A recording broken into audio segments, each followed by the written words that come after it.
ありがとうね。どちらかというと、このぐらいのニュースですから、大きな声で喋った方がいいと思いますので、伝えていきたいと思います。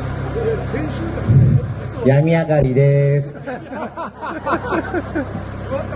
頑張れ。看護師さんが男の人だったので、早く退院しちゃいました。真平健です。困ったもんですよね。